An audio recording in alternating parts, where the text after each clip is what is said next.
sabihin mo sa mga passenger, no children. Tanggalin mo yung ano, face mask mo.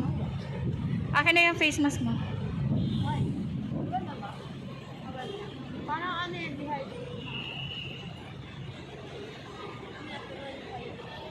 Huwag ka mo nang lapit sa akin kasi. Malagdag kayo dyan. Gusto niya itulak ko kayo sa terrace. Naka-ano kasi to, naka-record. Eh, no, may tumatawa tuloy.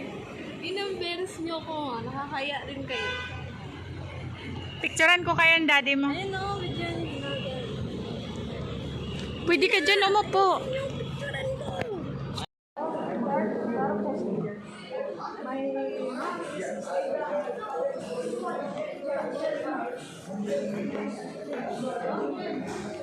Dyan.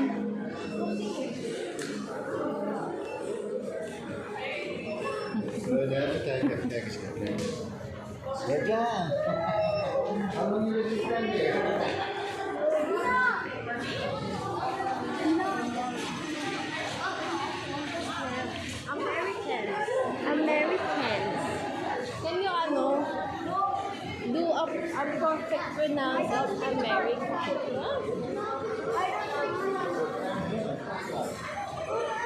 I said Americans!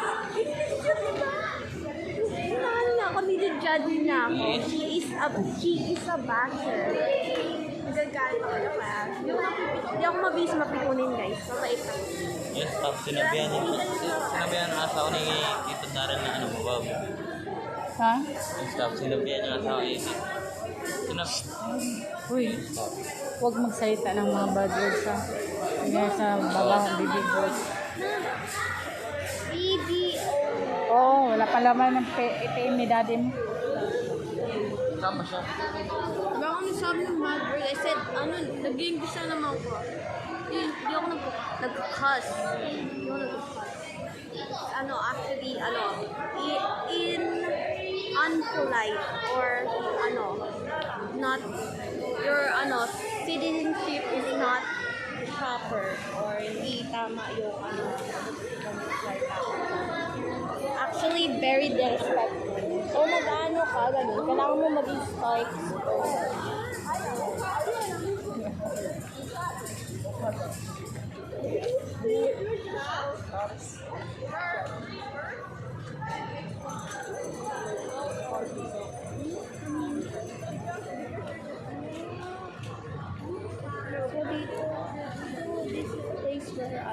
Other people in countries or like it's possible that Italian people visited this often or I don't know. I don't think it's right news or a fact. Ito naman.